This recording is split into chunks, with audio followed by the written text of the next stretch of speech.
Imagine the most powerful man in the world, a man who commanded vast armies, a man whose decisions shaped the lives of millions, a man whose face was stamped on coins that traveled across continents, and yet, when the battles ended, when the Senate halls grew silent, when even his most loyal generals left him alone, he sat quietly in his tent under the dim light of a small oil lamp and wrote, not speeches, not laws, not grand declarations for history, but private notes, personal reminders, a journal of self-discipline, humility, and endurance, notes he never intended anyone else to see. Those private reflections, whispered from his heart to his own soul, would one day become a book we now call Meditations, a book that has guided humanity for nearly 2,000 years. When we pick up Meditations today, we are not holding a polished philosophy text. We are holding the inner dialogue of an emperor who struggled like the rest of us, an emperor who faced grief, betrayal, and the constant shadow of death, an emperor who carried the crushing weight of an empire on his shoulders, yet still paused to ask himself, am I living as a good man? Am I wasting the short time I've been given? Am I letting anger control me, or am I staying true to reason? These are not just questions of an ancient ruler. These are our questions, your questions. Every time you feel overwhelmed by responsibility, every time you lose someone you love, every time you wake up tired and ask yourself, why should I even get out of bed? Marcus Aurelius asked those same questions and wrote down the answers he discovered. That's why Meditations matters, because it was never written to impress. It was written to survive. But before we open his book, before we wander through his reflections, we must understand the man who wrote them. Who was Marcus Aurelius? Why was he writing these notes in secret? And why, of all the emperors who ruled Rome, is he remembered not for his conquests, but for his wisdom? To understand that, we must step back in time, back nearly 2,000 years, back to an empire at its height, and yet, unknowingly, standing at the edge of decline. The year is 121 AD. Rome dominates the known world. Its borders stretch from the deserts of North Africa to the misty frontiers of Britain. The Mediterranean is called Mare Nostrum, our sea. Into this world is born Marcus Annius Verus, the boy who would one day become Marcus Aurelius. He was not born to be emperor. He was born into privilege, yes. His family was wealthy, respected, but no one expected this quiet, thoughtful boy to one day rule the mightiest empire on earth. Yet fate had other plans. Through adoption, the Roman way of choosing heirs, Marcus would be taken into the imperial family. Step by step, he would be pushed toward the throne. But what made Marcus different was not the throne he inherited. It was the philosophy he carried into it. As a child, Marcus showed signs of unusual seriousness. While other boys played with wooden swords, Marcus preferred to read philosophical scrolls. While others chased glory, Marcus searched for wisdom. Teachers noticed. His adoptive father noticed. Even the emperor at the time noticed. And so, while fate carved his path to power, Marcus carved his own path inward, into philosophy, into self-control, into the Stoic way of life. But philosophy alone cannot shield a man from suffering. As emperor, Marcus Aurelius faced endless trials, barbarian invasions that threatened the borders, a devastating plague that killed millions, including his own family members, betrayals by close allies, and the crushing loneliness of command. For who can an emperor truly confide in? It was in these darkest hours, often in military camps far from home, that Marcus opened his scrolls and wrote. He reminded himself, life is short, that death is natural, that anger is poison, that virtue is the only true good. He was not writing for history. He was writing for survival, and yet, centuries later, we read these notes and find that they speak directly to us. Because Marcus was not just an emperor. He was a human being wrestling with the same struggles we face every day. Think about it. He worried about wasting time. He struggled to wake up early. He fought against irritation, against pride, against despair. He asked himself how to stay calm when people wronged him. Doesn't that sound like our lives? And so Meditations became not just the diary of an emperor, but a timeless guide for all of humanity. But here's the paradox. Marcus never meant for us to read his words. Meditations was not even its original title. He simply called them to himself. Personal notes. Private reminders. Perhaps that's why they are so powerful. Because they are not polished philosophies. They are raw honesty, the unfiltered voice of a man trying desperately to live well in a world filled with chaos. And in that honesty, we find a mirror for our own struggles. So, as we begin our journey into meditations, remember this: we are not reading a book of rules. We are stepping into the private thoughts of a man who never asked to be remembered, a man who carried the weight of an empire, yet still paused to remind himself to be kind, to be patient, to accept death with peace. This is not just his book. It is our book, because every time we face hardship, every time we lose hope, every time we ask ourselves, what's the point of it all? Marcus Aurelius whispers back across the centuries, and so let us walk with Marcus. Let us sit beside him in his tent as the oil lamp flickers. Let us read his words not as commands, but as a friend's quiet reminders. In the next section, we will step deeper into the life of this man. From his childhood in Rome to his rise as emperor, to the trials that shaped his philosophy. To truly understand meditations, we must first understand Marcus Aurelius himself. Chapter 1. The man behind the book Marcus Aurelius. Even his name carries a weight, like the echo of marble columns in the halls of Rome. But before he became the emperor-philosopher, before statues of him were carved in bronze, before his words crossed centuries to reach us, he was simply Marcus, a boy born into privilege, yet destined for burdens he never asked to bear. He was born on April 26, 121 CE, in Rome. His family, the Annivari, was powerful, wealthy, and respected. His father, Marcus Annius Verus, held a high office but died when Marcus was still a child. The boy was left in the care of his mother, Domitia Lucilla, a woman known for her piety, wisdom, and quiet strength. Marcus grew up in the very heart of the empire, where marble temples and bustling markets framed his childhood. From the start, he showed a seriousness unusual in children. Where other boys chased games and laughter, Marcus often retreated into thought. Teachers saw something in him, a deep sense of discipline, a hunger for wisdom, and a natural humility rare in the circles of Roman nobility. As he grew, he was surrounded by mentors and philosophers who fed his mind with Stoic teachings. He was drawn to philosophy not as decoration, not as a pastime, but as a way of living. He wore simple clothes, even when wealth offered him the luxury of finer attire. He trained himself to endure hardship, sleeping on the floor until his mother persuaded him to use a bed. He believed that to govern the self was the first duty of any man, long before governing others. But destiny had larger plans. The path to power. At the time, Rome followed a peculiar tradition.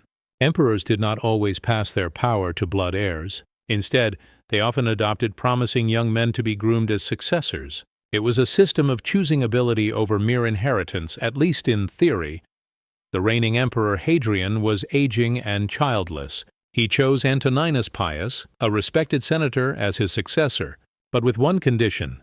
Antoninus had to adopt Marcus Aurelius as his son, alongside another boy, Lucius Verus.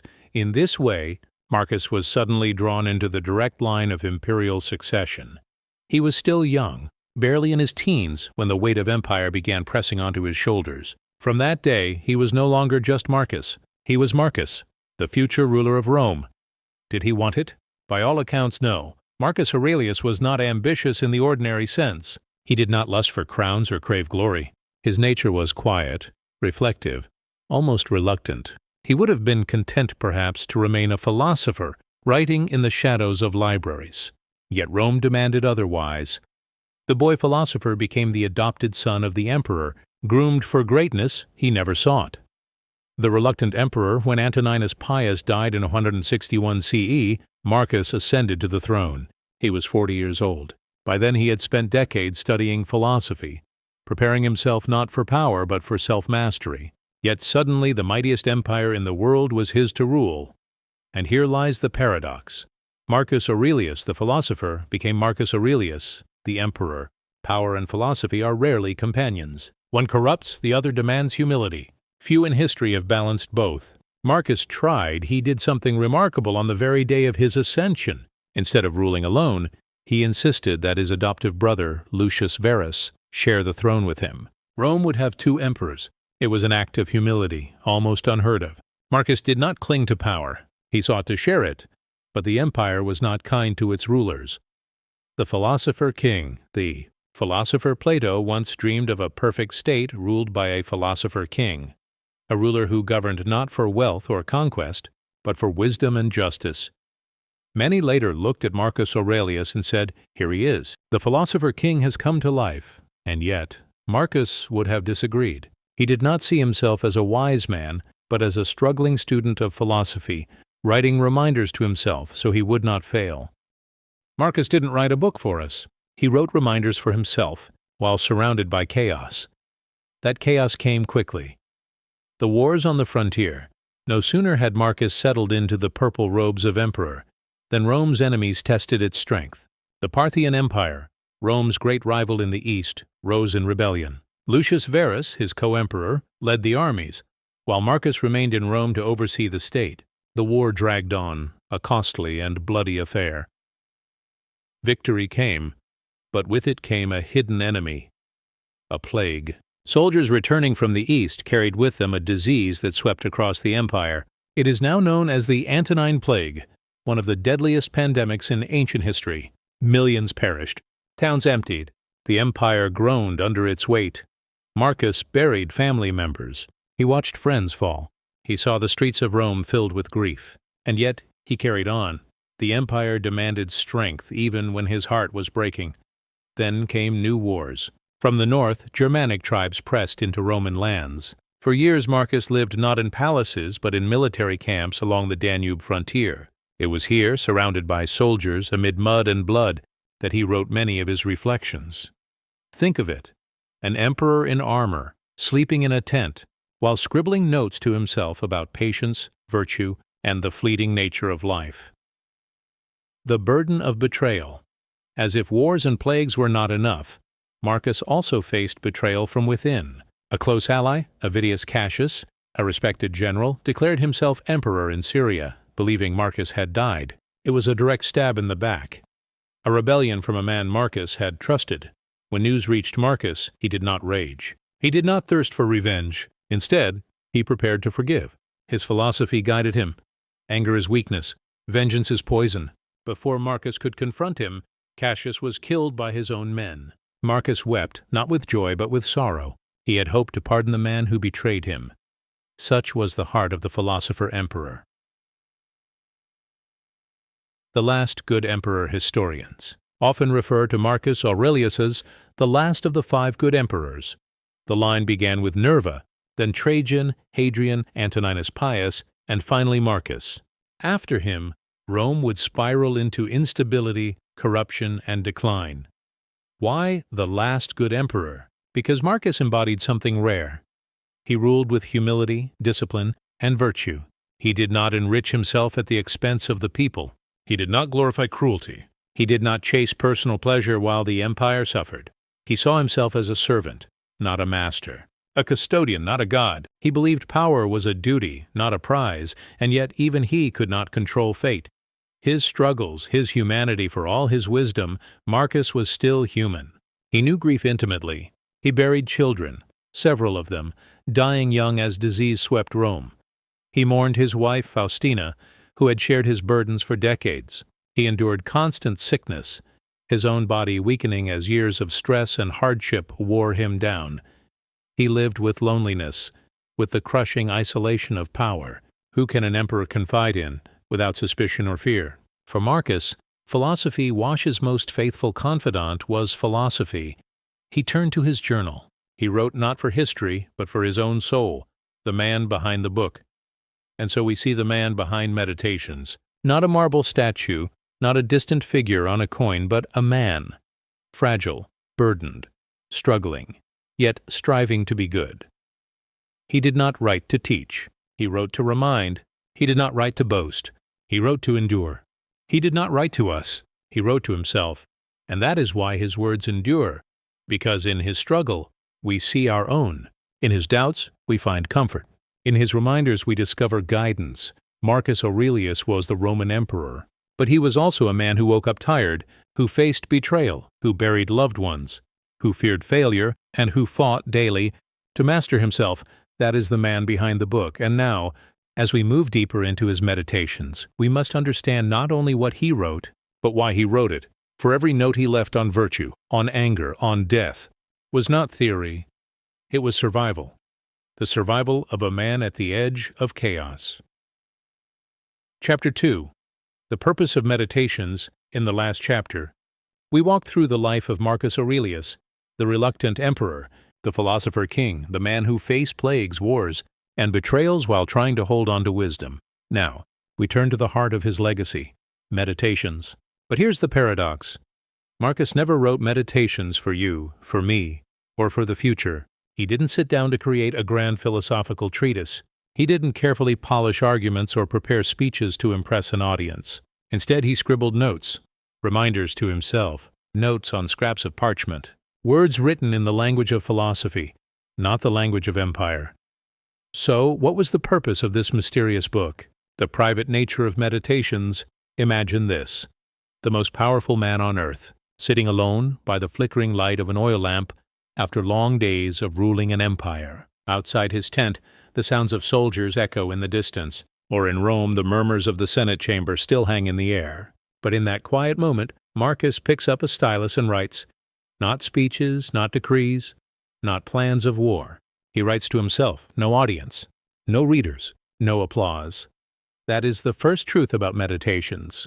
It was never meant for us. It wasn't a book in the way we think of books. It was a personal diary, a set of reflections, a notebook of wisdom Marcus needed to repeat to himself.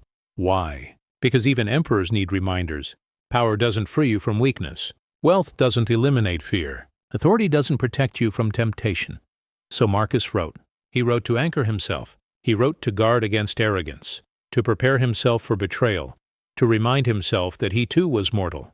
And that is why Meditations feels so raw, so direct, so personal. It's not written to persuade us.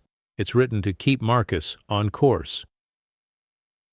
A book written in Greek, but here's something fascinating. Marcus didn't write in Latin, the language of the empire. He chose Greek. Why? Because Greek was the language of philosophy. Since the time of Plato and Aristotle, ethos carried the weight of wisdom.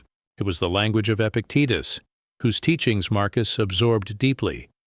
By writing in Greek, Marcus showed humility. He wasn't posturing as Rome's ruler. He wasn't writing in the grand, official tongue of decrees and legal codes. He was writing as a philosophy student, a seeker of truth, a man among men.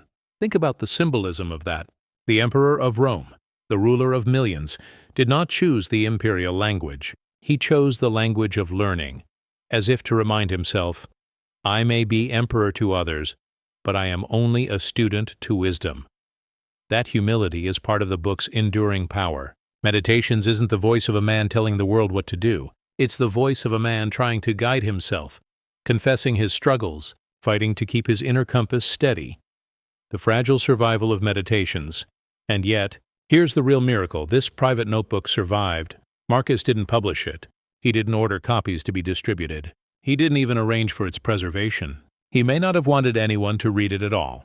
And yet, centuries later, monks quietly copied it, passing it down through fragile manuscripts.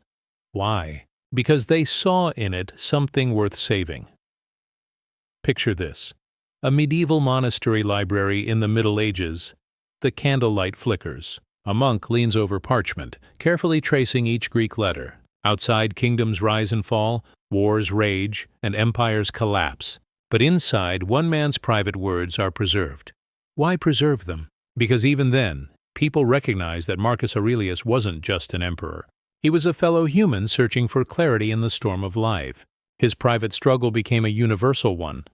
Without those nameless monks, Meditations might have vanished into history. And yet it endured, not because Marcus commanded it, but because others, across time, felt its worth.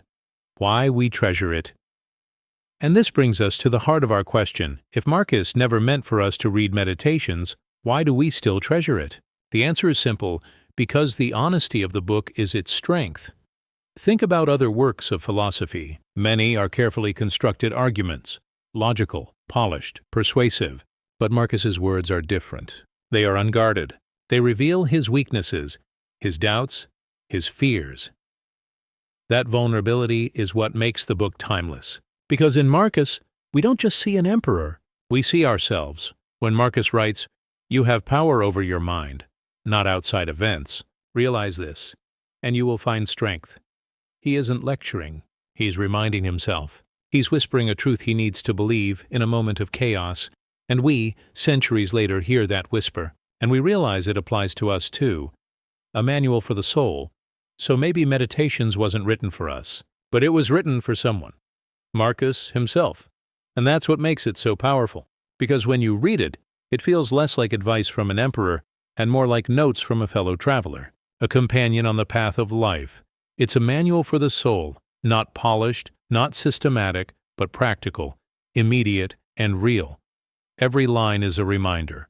Stay humble. Accept fate. Control what you can. Let go of what you cannot. That's why the book matters. Not because Marcus wanted to teach us, but because he needed top repair himself. And in teaching himself, ultimately taught the world. So when we open Meditations, we aren't reading a book in the usual sense. We're peering into a diary. We're stepping into the private mind of an emperor, a man who never wanted to be emperor, and never wanted these words to be read. But that very privacy is what makes the book so pure, so unfiltered, so powerful. And in the next chapter, we'll dive deeper. We'll explore the key themes of Meditations, the recurring lessons Marcus kept reminding himself of, about control, about death, about resilience, about duty. Because to understand Meditations, we must not only see why it was written, but what it teaches, line by line, reminder by reminder. So let's step forward into the wisdom itself. Chapter 3, Core Stoic Philosophy, Part 1. So far, we've uncovered the man behind Meditations, Marcus Aurelius, the philosopher king who never wanted to be king. We've also explored the purpose of his writings. Not a polished book, but a private diary, a set of reminders to himself in the language of philosophy. But before we dive deeper into the wisdom of those reminders, we need to understand the framework that shaped them, because Marcus did not invent his philosophy out of thin air. He stood on the shoulders of a tradition, one of the most resilient and practical schools of thought in history, Stoicism. What is Stoicism? When you hear the word Stoic today, you might imagine someone cold, unemotional, detached, someone who doesn't smile, doesn't cry, doesn't feel. But the real philosophy of Stoicism is far richer, warmer, and more profound. Stoicism originated in Athens around 300 BCE, in a painted colonnade known as the Stoa Poikile. That's where it got its name. Stoicism, from the stoa, or porch. There, a man named Zeno of Citium began teaching a philosophy that was not about abstract theories, but about how to live a fulfilling life. At its core, Stoicism asks one question: what does it mean to live a good life? The Stoic answer is simple but profound. Live according to nature. Use reason to guide your choices. Pursue virtue above all else. Accept what is outside your control with calmness. It's not about rejecting emotion. It's about disciplining emotion. It's about cultivating resilience, wisdom, courage, justice, and self-control. The four cardinal virtues the Stoics cherished, and this is the soil from which Meditations grew. Marcus Aurelius and the Stoic legacy. Marcus was not the first Stoic emperor. He inherited Stoicism from centuries of teachers and scholars. From Epictetus, the slave-turned-philosopher, he learned that true freedom lies not in external conditions, but in mastery of the mind. From Seneca, the statesman and playwright, he absorbed lessons on handling wealth, anger, and mortality. From Zeno and Cleanthes, the early Stoics, he inherited the framework of living in harmony with nature and reason. So when Marcus sat in his tent or his study and wrote those notes to himself, he wasn't inventing a philosophy. He was applying one and testing one and struggling to live by one. Stoicism in a sentence. If we had to compress Stoicism into a single sentence, it might be this: control what you can, accept what you cannot, and in all things, act with virtue. This principle runs like a golden thread through Meditations, and it is here, in this tension between control and acceptance, that Marcus found his sanity amidst chaos. The first core principle: control what you can, accept what you can't. The emperor at war. Picture Marcus Aurelius during the Marco-Mannic Wars. The Roman legions are camped along the Danube River. The air is cold. Supplies are scarce. The empire is stretched thin. Outside the camp, Germanic tribes prepare to strike. Inside the camp, plague is spreading. Marcus cannot control the plague. He cannot control the weather. He cannot even control the loyalty of all his generals. But he can control one thing: how he responds. So he takes up his stylus and writes, "You have power over your mind, not outside events. Realize this, and you will find strength."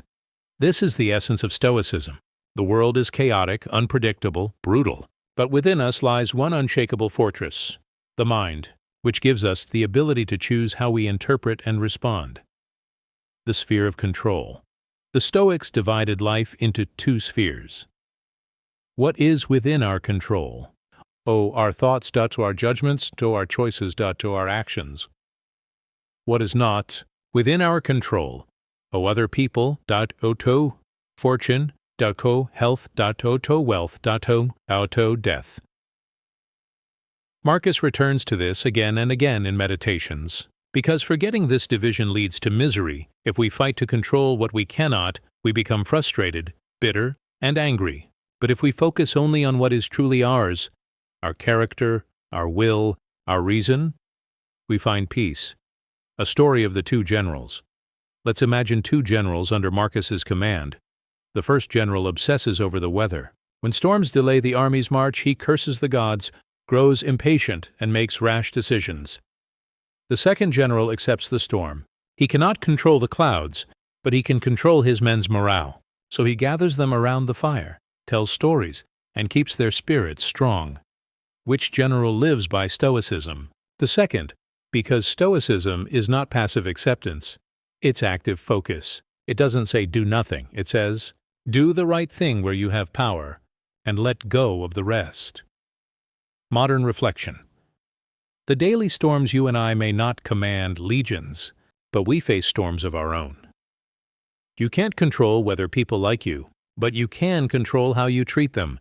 You can't control whether the market crashes, but you can control how you manage your money. You can't control whether illness strikes, but you can control how you face it, with courage or with fear. Marcus's reminder is timeless. The line between control and non-control is where our freedom lies. The inner fortress. Marcus often describes the mind as a citadel, a fortress no enemy can breach unless we open the gates ourselves. The mind is unconquerable when it refuses to be conquered. Imagine an emperor surrounded by chaos, betrayals, conspiracies, armies pressing at the borders. His external world is fragile, but his inner world can remain steady, and that is the lesson Stoicism gives us. No matter what happens outside, we can build an inner fortress through discipline, perspective, and acceptance. Storytelling example. The plague of Marcus's time. During Marcus's reign, a devastating plague, now believed to be smallpox, swept through the empire. It killed millions, including soldiers, senators, and even his co-emperor Lucius Verus. What could Marcus do? He couldn't stop the plague. He couldn't heal the sick, but he could remind himself, and us, centuries later. Don't hope for events to happen as you wish, but wish them to happen as they do happen, and your life will go smoothly. These words weren't cold indifference. They were surviving. They were a shield against despair, because when the world collapses, the only thing we still own is our judgment. The hard truth. Now, let's be honest. This is not easy. It is far easier to rage at the storm than to accept it. It is far easier to cling to what we cannot keep than to focus on what we can. That is why Marcus wrote these reminders repeatedly, not because he mastered them once, but because he needed to practice them daily. Stoicism is not a one-time lesson. It's a lifelong discipline. And in that sense, Marcus was like all of us, a human being, struggling to live by wisdom, failing often, but trying again. So this is the first great pillar of Stoic philosophy in Meditations.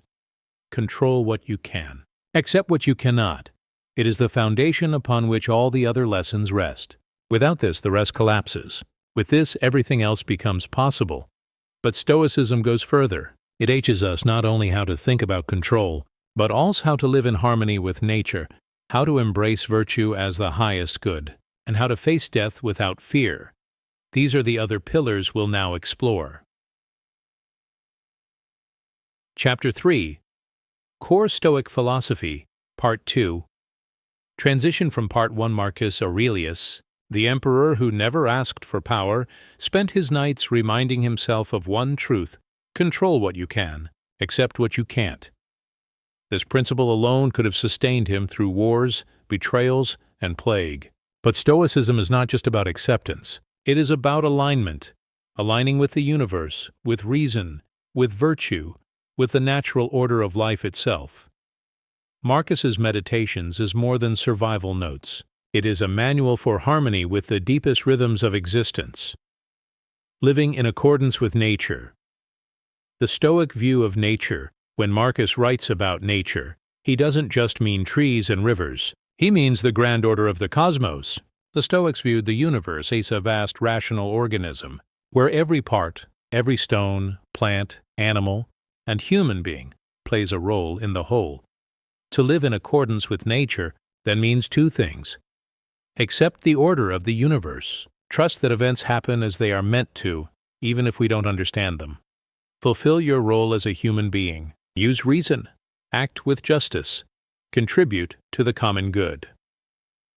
Marcus's reminder in Meditations. Marcus writes, "Always think of the universe as one living being, with one body and one soul. And remember that you are a part of this organism."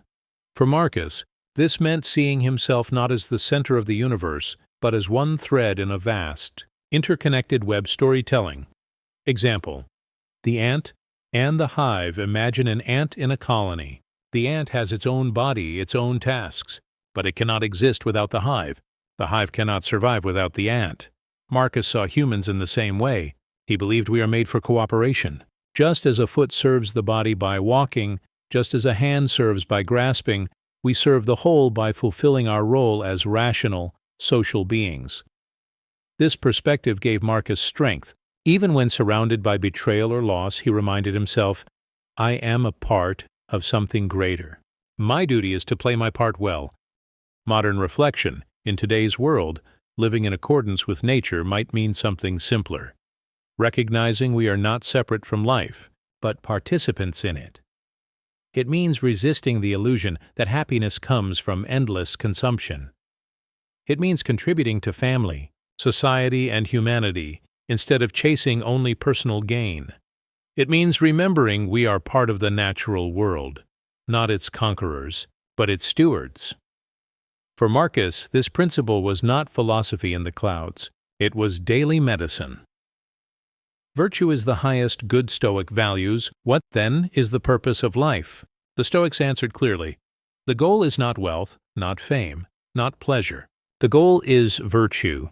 The 4 Stoic virtues were wisdom, to know what is good, bad, and indifferent; courage, to do what is right, even in the face of fear; justice, to act reasonably, honoring others; temperance, to control desires; avoiding excess. Marcus often reminded himself, if it is not right, do not do it.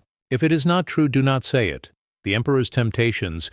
Think about the temptations that surrounded Marcus. Absolute power. The ability to command life and death with a word. Wealth beyond imagining. He could have surrendered to luxury like emperors before him. Caligula, Nero, Commodus. But Marcus returned again and again to virtue. He wrote, "Waste no more time arguing about what a good man should be. Be one." For him, philosophy was not about endless debates. It was about living rightly, even when it was difficult. Storytelling. Example: the gladiatorial games. The Roman people loved the games. They demanded blood, spectacle, and entertainment. An emperor could win favor by providing endless shows. Marcus disliked the games. He saw them as cruel, wasteful, but he also knew the people expected them. What did he do? He compromised, hosting games, but without the excessive cruelty of earlier emperors. This shows the tension Marcus lived with. balancing duty to the people with his own Stoic commitment to justice and temperance. Virtue for him was not abstract. It was tested daily by the demands of thempire. Modern reflection. In our lives, the temptations may not be imperial, but they are real. Wealth, status, comfort, they call to us daily. Stoicism reminds us that none of these is the true good. They are indifferents, things that may be used well or poorly. What matters is character, and Marcus, ruling Rome, never let himself forget. The happiness of your life depends upon the quality of your thoughts. Death is natural. Don't fear the Roman emperor's mortality. Marcus Aurelius ruled armies, judged senators, and commanded one of the greatest empires in history. But even he could not escape death, and he knew it. In Meditations, he reflects often on his own mortality. You could leave life right now. Let that determine what you do and say and think. This wasn't morbid. It was liberating. For Marcus, death was not an enemy. It was part of nature, as natural as birth, as natural as breathing. To fear death, he believed, was to fear life itself.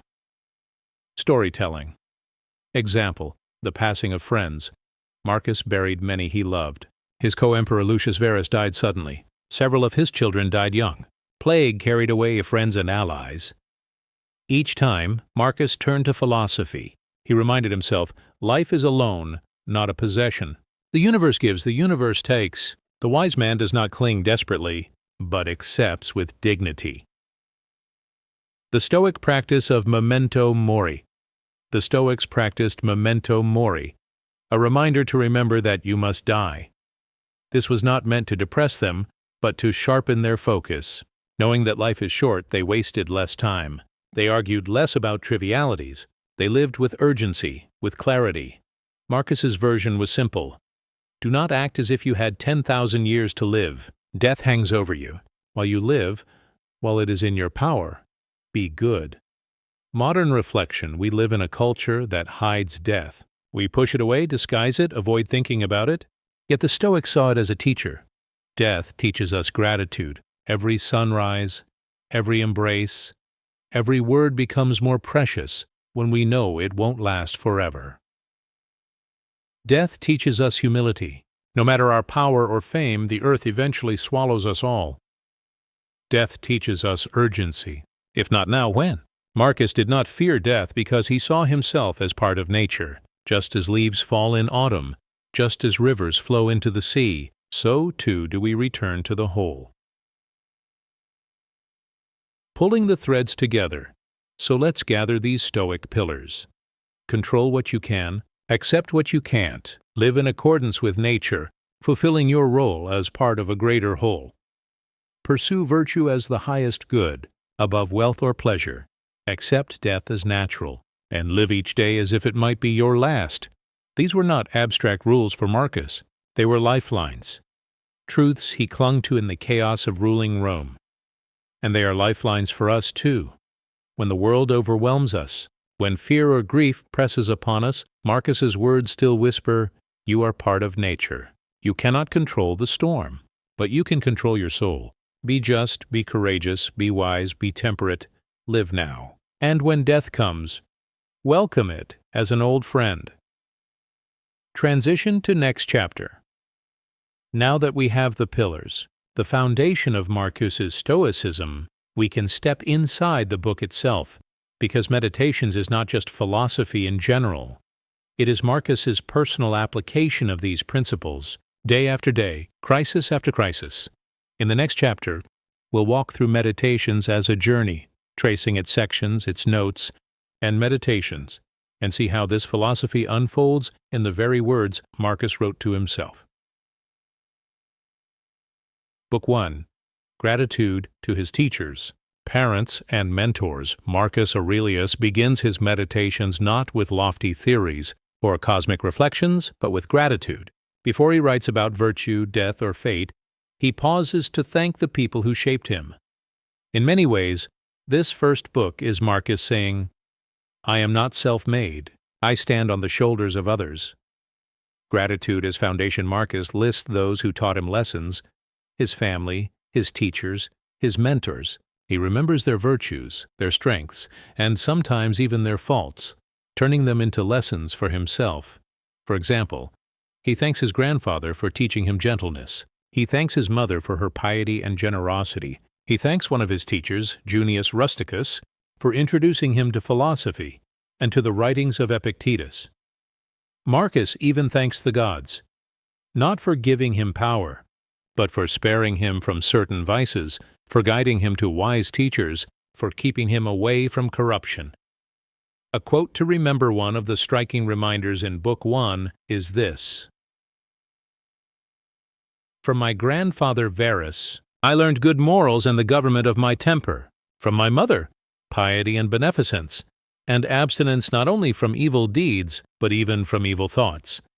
Notice how Marcus doesn't boast of his own character. Instead, he humbly traces his virtues back to others.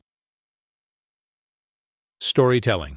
Example: the invisible teachers imagine Marcus as a young boy, before the throne, learning not in marble halls but in quiet conversations. A mother teaching kindness by example. A teacher correcting him with patience. A mentor is placing a scroll of Epictetus in his hands. Every emperor has armies, palaces, and power, but not every emperor has the humility to say, "I owe everything to others." Modern reflection, the power of gratitude. In today's world, gratitude can feel like a cliché. We write about it in journals and mention it on social media. But Marcus shows us a deeper version, gratitude as identity. He defined himself not by what he achieved, but by what he received. Ask yourself, who are the invisible teachers in your life? The ones who taught you patience, kindness, resilience? Have you acknowledged them even silently as Marcus did? Why Marcus Starts Here book. Reminds us that philosophy begins not with arrogance, but with humility. Before Marcus advises us how to live, he reminds himself of how he came to be. And maybe this is why his words endure. He was not preaching from a throne. He was writing as a student, always learning. Book 2. Life is short. Live with integrity after gratitude. Marcus turns to urgency. He reminds himself, and us, that life is fleeting, fragile, and shorter than we think. The opening reminder, Book 2, begins with one of the most famous passages in Meditations. You could leave life right now. Let that determine what you do and say and think. It's blunt, almost harsh. But Marcus doesn't mean this to scare us. He means it to wake us up. The weight of mortality. Marcus lived with constant reminders of death. Plagues swept Rome, wars raged on the borders, and even emperors could be assassinated overnight. For him, mortality wasn't a theory. It was reality, but instead of despair, he found clarity in it. If life is short, then the only logical response is to live with integrity, to make sure each day reflects our actual values. Storytelling. Example: the emperor and the soldier picture. Marcus on a campaign. Surrounded by tents, the sound of horses, the smell of firewood. A messenger arrives with news. A soldier has died suddenly in the night. The camp mourns, but life moves on. And Marcus, staring into the flames, writes, "If it can happen to him today, it can happen to me tomorrow." This wasn't a morbid obsession. It was perspective. If life is uncertain, then wasting it on pettiness, on anger, on vanity, is foolish. Integrity is compass. So what should guide us? Marcus answers, integrity. He reminds himself, if it is not right, do not do it. If it is not true, do not say it. Simple. Almost childlike. But think of how powerful it would be if we lived by this rule every day. No excuses. No half-truths. Just the discipline to act rightly in the little things, because the little things are what life is made of. Modern reflection. Deadlines that matter in the modern world.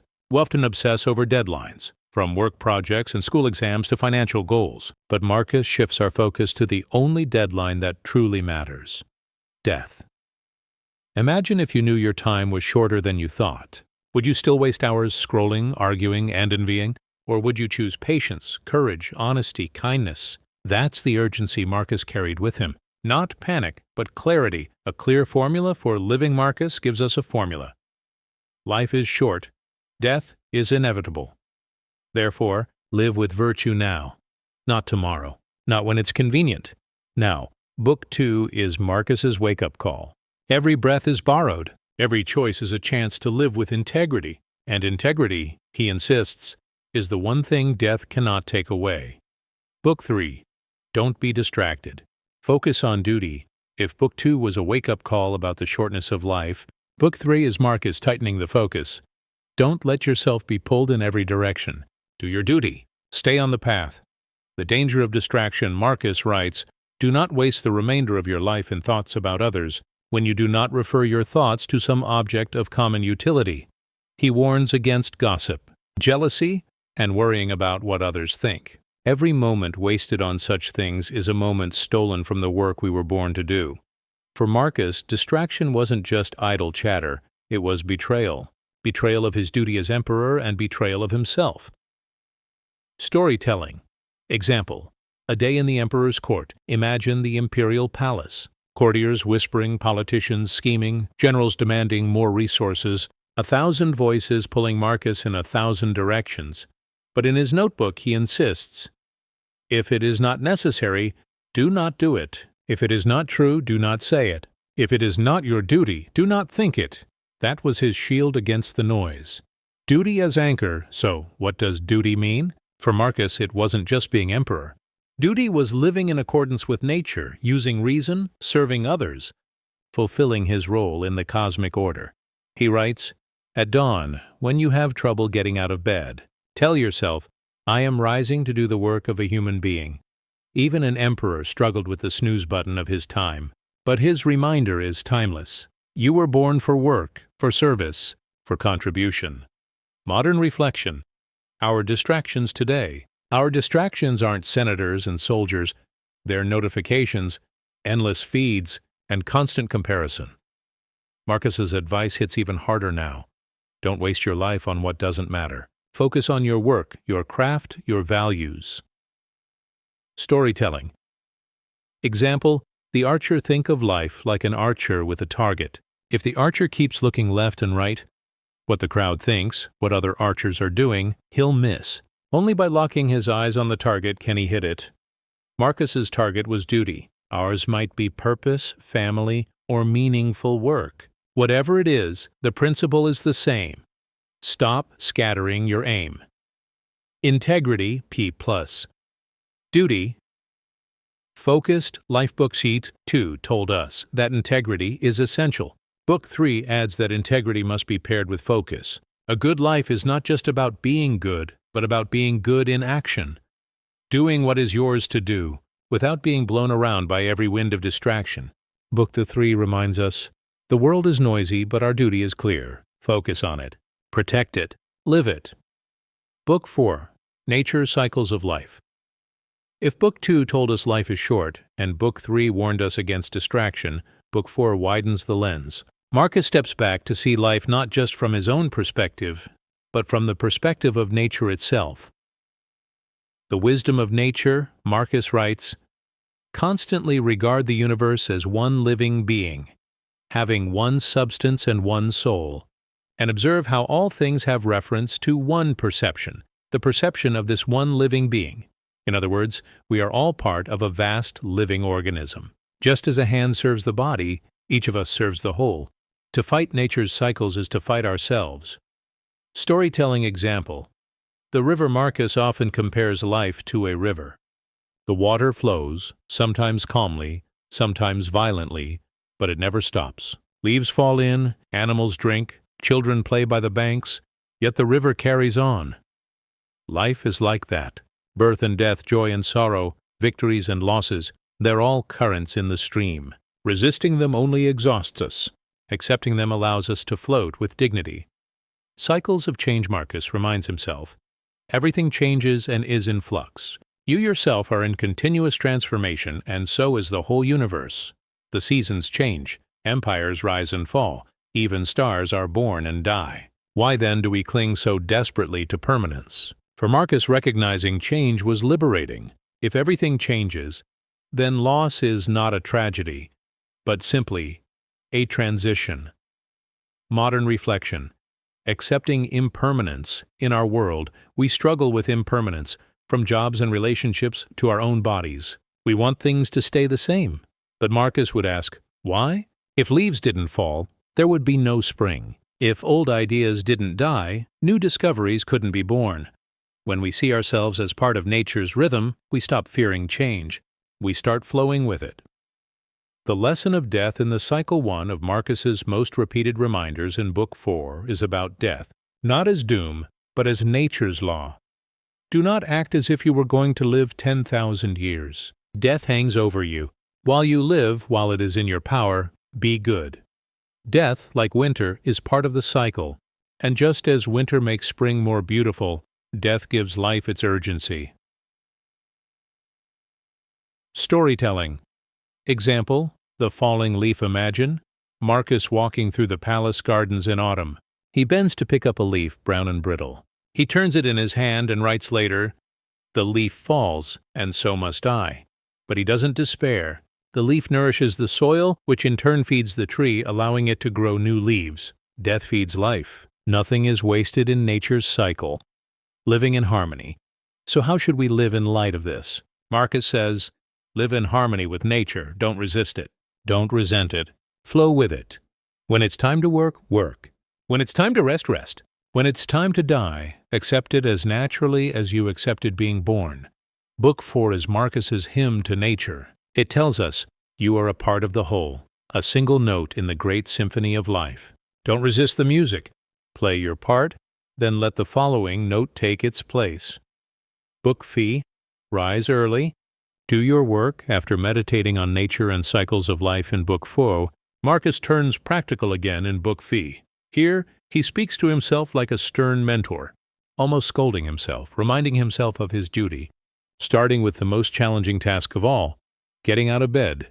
The morning struggle. Marcus writes, at dawn, when you have trouble getting out of bed, tell yourself, I am rising to do the work of a human being.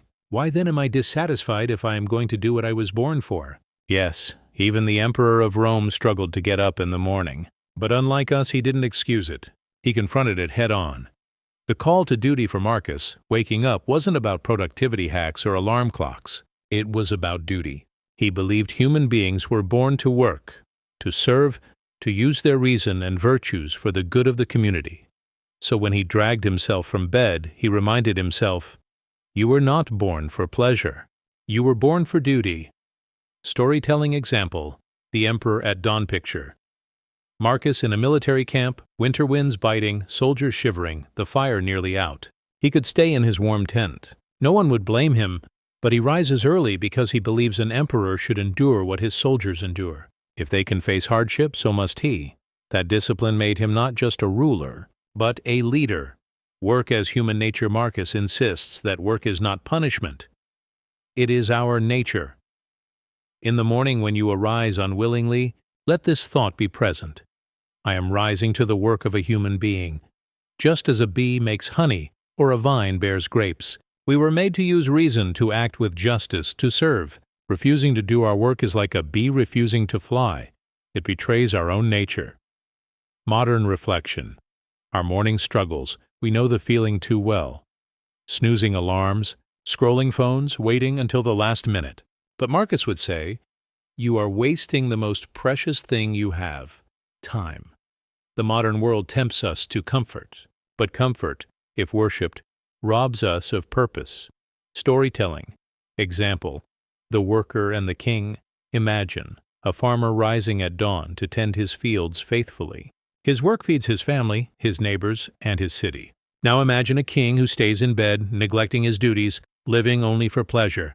Marcus asks, who is more noble, the farmer who fulfills his duty or the king who abandons it? The answer is clear. Nobility lies in work, not in comfort. The greater lesson, but Book 5 is about more than mornings. It's about choosing action over idleness every day. Marcus says, stop waiting for the perfect time. Stop indulging in distractions. Do your work now, because life is short and you may not get another chance. Book 5 is Marcus's battle cry against laziness. It tells us to rise early, embrace our duty, and live the day as if it were our last. Book 6. Anger, Self-Control, Justice. Book 6 marks a shift. After scolding himself about laziness and urging himself to rise for duty in Book 5, Marcus turns inward again. Now he confronts three constant challenges of leadership and of life itself: anger, self-control, and justice. The problem of anger, Marcus writes, the best revenge is not to be like your enemy.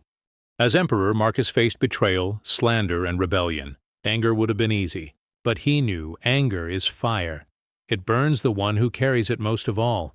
He reminds himself that people act wrongly out of ignorance. Just as you wouldn't rage at a blind man for bumping into you, why rage at someone who is blind in judgment? Storytelling example: the traitor. General: imagine a general accused of plotting against Marcus. The court urges harsh punishment, but Marcus pauses. He reminds himself, people act according to their understanding. If he is wrong, it is because he does not know better. Marcus punishes when necessary, but never out of rage. For him, justice must never be poisoned by anger. Self-control as a shield: Marcus insists that the mind must remain its own master. You have power over your mind, not outside events. Realize this, and you will find strength. Self-control for him is not about denial for its own sake. It is about freedom. If you can master your impulses, no insult can disturb you. No temptation can enslave you. He reminds himself, the world cannot shake you unless you permit it. Storytelling example: the emperor in the arena picture.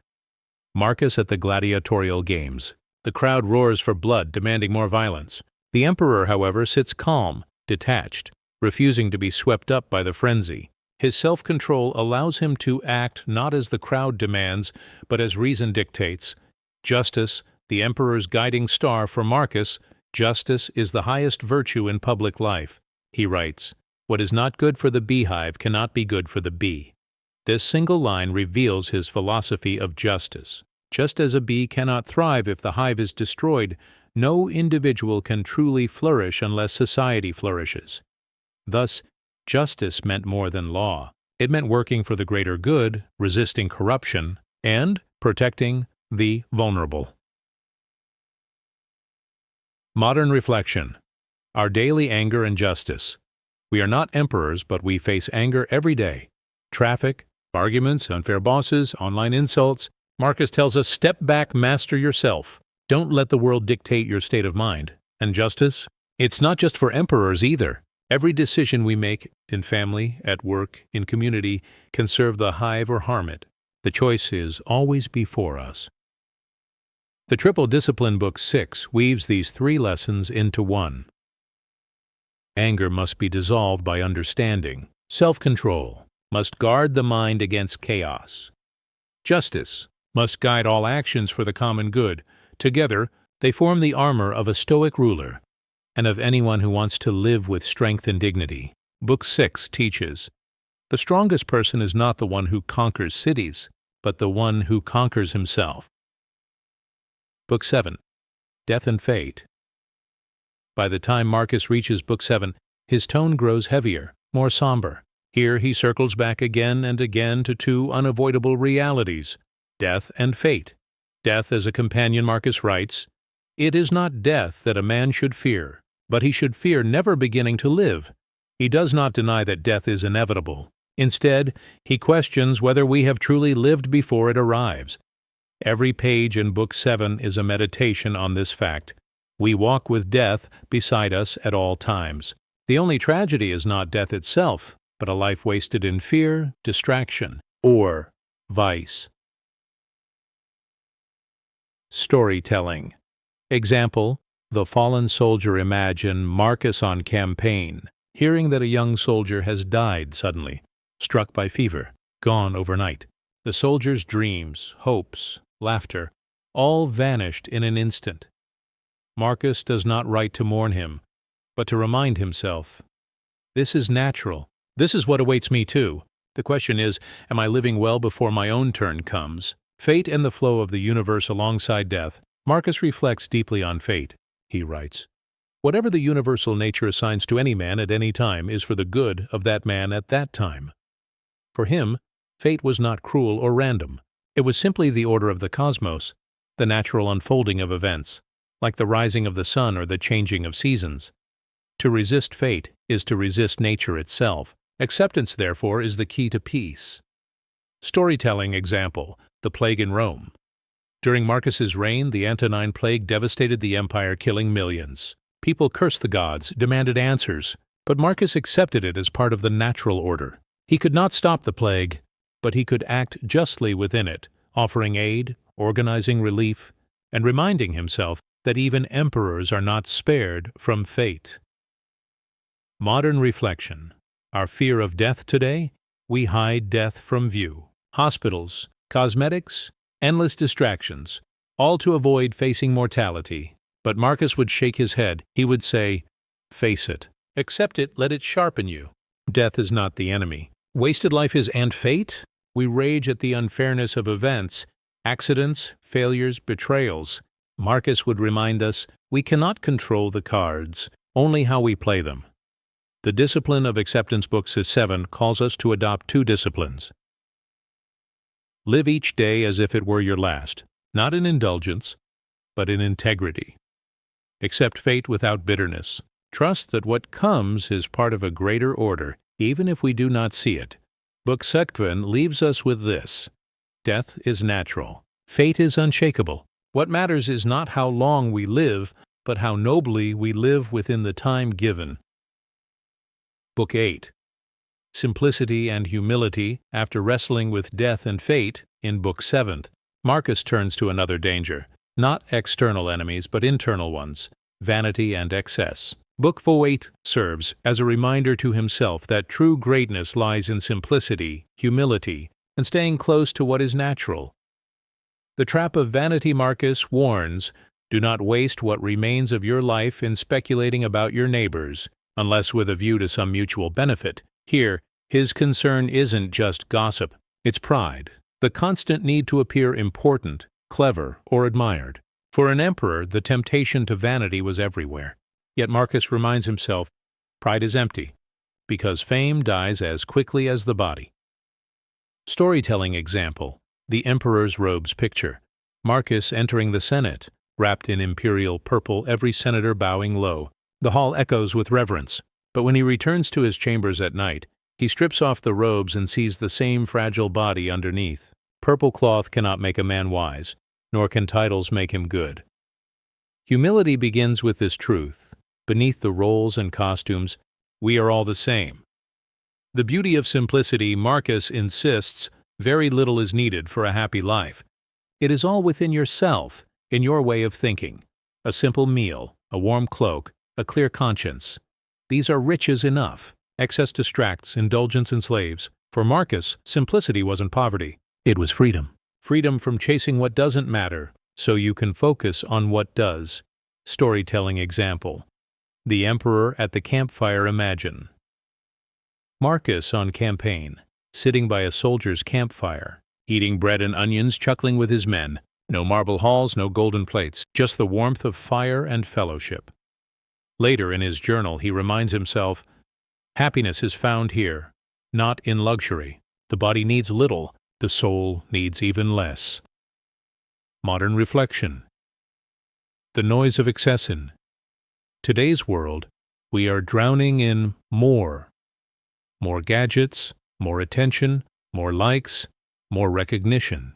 But Marcus would call it noise. He would urge us to strip away the unnecessary, to ask, what do I really need? What truly matters? Humility as strength. Humility for Marcus wasn't weakness, it was strength. Receive without arrogance, let go without attachment. The emperor knew he ruled only because fate allowed it. Power was not his to own, only to steward. By practicing humility, he kept himself from being corrupted by his throne.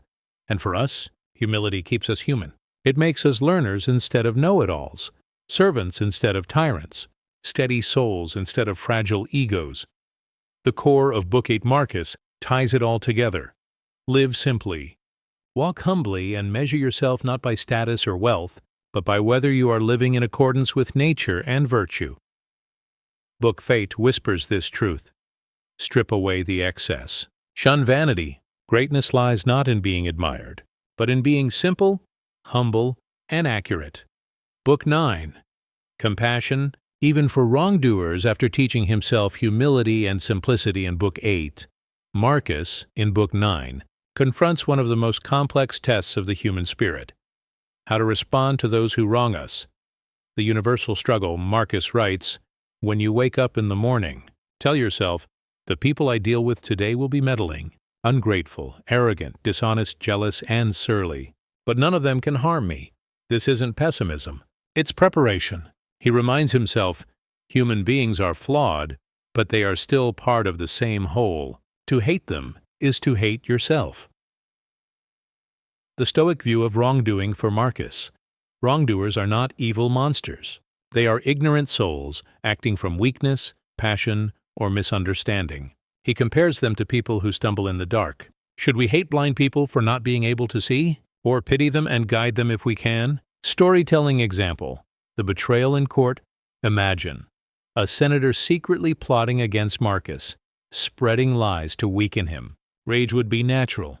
But Marcus sits calmly and reminds himself he acts as he thinks best. If he knew better, he would act differently. So instead of hatred, Marcus responds with justice, fair punishment if necessary, but never vengeance. Compassion. As strength, compassion for Marcus was not softness. It was a strength. To return kindness for cruelty requires greater power than retaliation.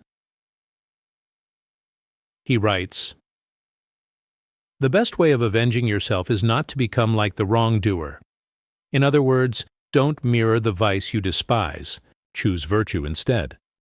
Modern reflection, our enemies. Today in our daily lives, wrongdoers come in many forms, from rude colleagues and dishonest bosses to selfish friends and strangers online. The instinct is anger, revenge, and insult. But Marcus offers a more challenging, nobler path. Compassion. Not indulgence, not approval, but understanding. To remember that they too are human, struggling, misguided, bound by the same fate as us. Storytelling. Example. The father and the son. Think of a father watching his son throw a tantrum. He doesn't hate the boy.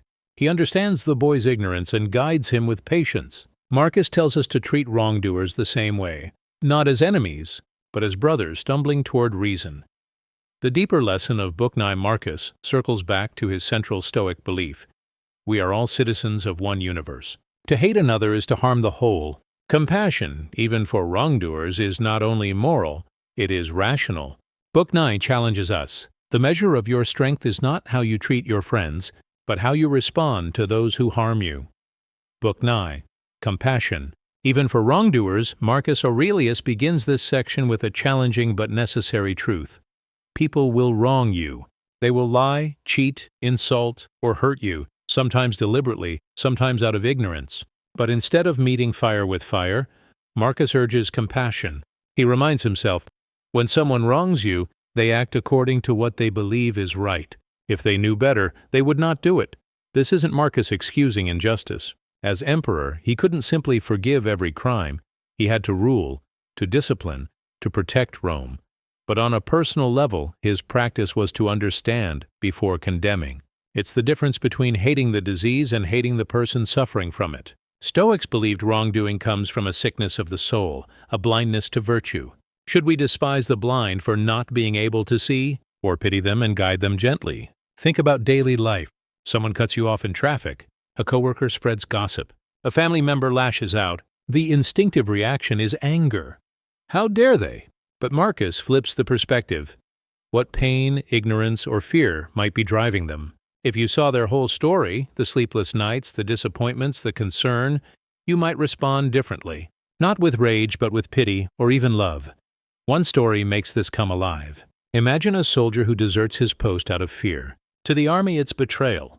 To Marcus, it's also a lesson. Fear enslaves more harshly than chains. Punishment may still come, but understanding the root, fear not malice, changes the way justice is served. Instead of cruelty, Marcus advocates firmness mixed with mercy. He also warns against hypocrisy. We get angry at others for faults we excuse in ourselves. A man condemns a liar, yet remembers times when he bent the truth. A woman despises greed, but overlooks her own hunger for recognition. Marcus writes, "You too have erred. You too are not perfect. Why then rage at your brother, whether the same human nature binds you?" This doesn't mean becoming a doormat. Compassion doesn't erase responsibility. It transforms how responsibility is carried. Instead of revenge, there is correction. Instead of hatred, there is teaching. Instead of bitterness, there is patience. In today's world, this teaching is radical. We live in an age of outrage, social media mobs, public shaming, endless arguments. Marcus's words cut through. Pause. Breathe. Ask why before you react. Maybe that stranger who snapped at you is carrying unbearable grief. Perhaps that online critic is fighting their own inner battle. When you respond with compassion, you don't just spare them, you free yourself from anger's poison. By the end of Book 9, Marcus circles back to his central Stoic conviction. All humans share the same reason, the same divine spark. To hate another is to hate yourself, because you are both threads of the same fabric. He urges himself to see wrongdoers not as enemies, but as brothers who have lost their way.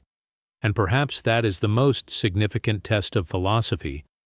Not how you treat the wise or the kind, but how you respond to those who fail, stumble, or harm. For Marcus, the answer is clear. Not vengeance, but compassion. Book X. Accepting Mortality. Marcus. Aurelius opens this part of his notes with a calm, steady reminder. Death smiles at us all. All a man can do is smile back. For him, the subject of death is not morbid, it's liberating. He treats mortality the way a farmer treats the seasons, natural, inevitable, and woven into the design of life itself. Think about his position. He was the most powerful man in the known world. Armies marched under his command. Senators bowed before him. His face was carved into marble and stamped on coins. Yet in his private journal, he reminds himself, Alexander the Great and his mule driver, both alike in death. Fame, wealth, conquest, none of it spares you. All end the same way, dust. But instead of despair, this thought gives him clarity. If death erases all, then what matters is how you live while you breathe. Virtue, kindness, justice, these outlast riches and power, not because they survive physically, but because they shape the legacy of your character. He writes, Don't act as if you'll live 10,000 years. Death hangs over you. While you live, while it is in your power, be good. It's not a threat. It's a call to urgency. Don't delay becoming the person you want to be. Don't postpone gratitude, forgiveness, or courage. Time is always shorter than we think it is. Imagine Marcus in a military tent at night. Outside, soldiers whisper around fires, sharpening swords for tomorrow's battle. Inside, the emperor bends over parchment, reminding himself that by dawn he, or any of them, could be gone. His response isn't fear. It's resolved. To meet each day as if it were a gift, and to let go of the illusion of permanence. Modern life tries to hide death. We push it out of sight, behind hospital walls, behind polite silence. Marcus does the opposite. He stares at it daily, not to brood, but to live better. He knows that fearing death only wastes life. Accepting it sets you free. A straightforward story illustrates this. A man clings to a jug of water, terrified that it will spill. His hands tremble, his nerves burn. Finally it slips and the jug shatters. In that moment, the fear ends. Because what he dreaded has already happened. Marcus teaches us not to clutch at life the same way. You cannot stop the jug from falling. Better to drink deeply while you have it and accept the moment when it breaks. He also urges humility. Death levels all hierarchies. A king and a beggar share the same fate. The dust of Caesar mixes with the dust of the typical farmer. This perspective strips away arrogance. Why boast of status when worms do not discriminate? Yet Book X is not bleak. It is peaceful. The tone is almost like a lullaby to himself. Let go. Trust nature. Just as leaves fall in autumn, so too do humans return to the earth. And just as spring comes again, new lives rise. Life is a cycle, not a tragedy. For Marcus, the task is not to outlive death, but to outlive fear. To walk calmly toward the inevitable, knowing that each breath was borrowed, not owned. He seeks to meet death not with panic, but with gratitude, like a guest leaving a banquet when the host gently signals that the feast is over. And so Book X leaves us with a challenge. Are we living as if time is endless or as if it is precious? Marcus's answer is clear. Embrace mortality, and you will finally know how to live. Book Ion. Philosophy as Medicine. By the time Marcus Aurelius writes what we now call Book Ion of Meditations, his tone is that of a physician, except the patient is his own soul. views philosophy not as an abstract theory, but as a remedy for the pains of being human. To him, philosophy is medicine. He writes, "These thoughts of yours, what are they like? A confused, polluted mess? Or are they clear, rational, harmonious?" This is not a scholar's curiosity. It's a doctor's diagnosis. Marcus examines his mind the way a physician checks a wound. Is it infected with anger? Swollen with pride? Poisoned by fear? If so, the cure is philosophy, reason, perspective, discipline. In his world, people sought healers for their bodies. Marcus sought philosophy to heal his mind. When others reached for herbs, he sought wisdom. When others feared disease, he feared the corruption of the soul. And so this book becomes his prescription journal, short reminders of what medicine he must take each day. He warns himself against vanity. The applause of others is a noise, foolish and fleeting. Don't seek it. Heal yourself of that disease. The craving for recognition, he knew, is like drinking salt water. It only makes thirst worse. The cure is to act with integrity, whether anyone notices or not. He prescribes another medicine against anger. How much more grievous are the consequences of anger than the causes of it? Anger is a fever of the mind. It burns hot, but it burns you most of all. His remedy is patience, perspective, and compassion, even toward those who wrong him. He reminds himself that people often misbehave out of ignorance, not malice. If you can see that, forgiveness becomes easier. Marcus also treats fear of change. He tells himself, every event is the right event. It is prescribed for you, woven into the fabric of the whole.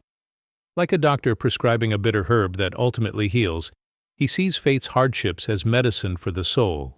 Pain, loss, exile, betrayal, they hurt, but they also strengthen, purify, and teach. The imagery he uses is striking. He compares philosophy to a fortress within, a sanctuary immune to attack. Armies could crush his empire, plagues could sweep his people, but philosophy gave him resilience. It was his antidote to despair. Without it, even emperors collapse. With it, even the powerless can be free. Think of it in modern terms. Today we talk about therapy, mindfulness, and self-help.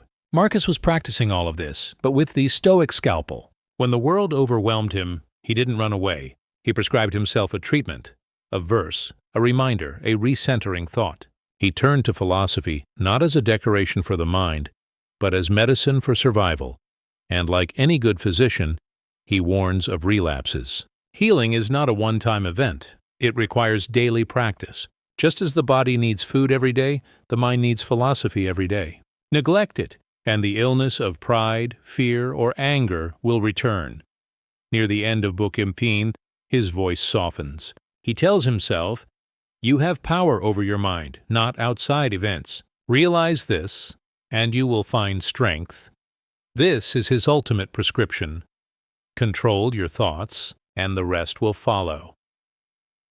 So Book 15 stands as a reminder that philosophy was never meant to live in lecture halls or parchment scrolls alone.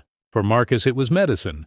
Taken daily, it kept his spirit strong, his mind clear, and his soul unshaken, even in a world of war, plague, and betrayal. Book 2. Final Reflections. Peace with Death. The last book of Meditations feels different. If the earlier notes are a soldier's reminders and a ruler's commands to himself, Book 20 is a man's quiet farewell. Here, Marcus Aurelius doesn't argue, doesn't wrestle, doesn't prescribe. Instead, he settles. The tone is calm, stripped of urgency like someone sitting by a fading fire at the end of a long night. He writes, "Everything transitory, the sound of the wind, the murmur of the river, the body that carries you, will soon dissolve. What remains is the spirit in accord with nature. His words no longer struggle against mortality. They embrace it fully. Marcus knows his body is failing. The wars have exhausted him. The plague has ravaged his empire. He has outlived friends, comrades, and even children. In these final pages, he accepts what he has always told himself. Life is borrowed, not owned. He reminds himself, and us, that peace comes not from resisting death, but from aligning with it. He writes, "It is not death that a man should fear, but never beginning to live." And by this point, we sense he feels he has lived well. Not as a conqueror, though he led armies. Not as a ruler, though he governed millions. But as a student of virtue, discipline, justice, courage, and wisdom. That to him was authentic living. What makes these closing reflections powerful is their gentleness. He is no longer urging himself to rise early, or fight anger, or endure pain. He is whispering acceptance. He tells himself, "Nature brought you here. Nature will take you back. Why resist the cycle that bore you? Leaves fall, rivers flow, stars burn and fade. Why should humans be any different?" Imagine him in his final days, perhaps lying in his campaign tent. He could hear the sound of distant soldiers shifting in the night air. His body weak, his empire's future uncertain. Yet his mind remains clear. He doesn't cling to the throne, or to legacy, or to breath itself. He lets go calmly, like a man setting down his armor after a lifetime of battle.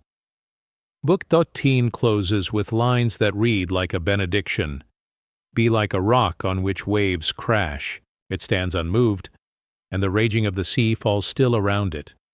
Even at the edge of life, Hef finds his center in Stoic strength.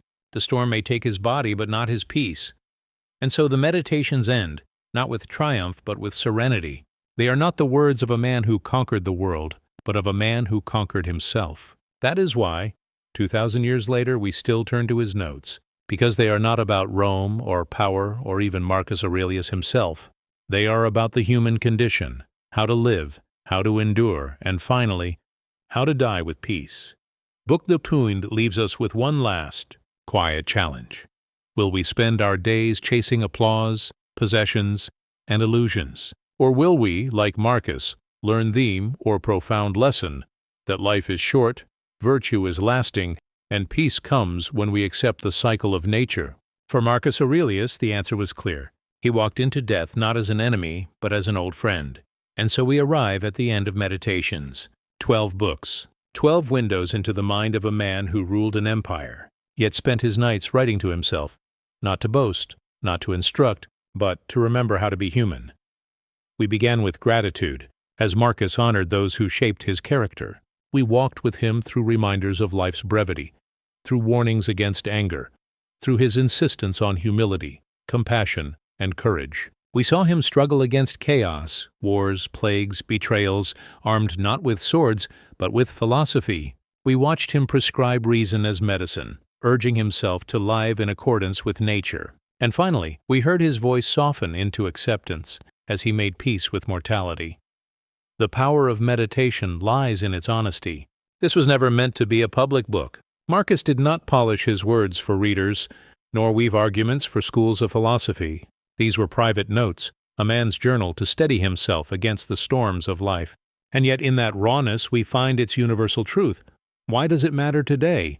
Because the questions Marcus wrestled with are the questions we still face. How do we endure hardship without bitterness? How do we live with integrity when no one is watching? How do we accept loss, failure, and death without breaking? His answers, though written nearly 2,000 years ago, feel as if they were written yesterday. Marcus shows us that Stoicism is not about suppressing emotion, but about guiding it. Not about detachment, but about clarity. He teaches us that strength is not in domination, but in self-mastery. That freedom is not in escaping hardship, but in choosing our response to it. In the end, Meditations is not the diary of an emperor, it is the diary of a human being. And perhaps that is why it endures. The marble statues of Rome have crumbled, the empire he ruled has long vanished, but these quiet reflections survive, whispered across centuries, speaking directly to us.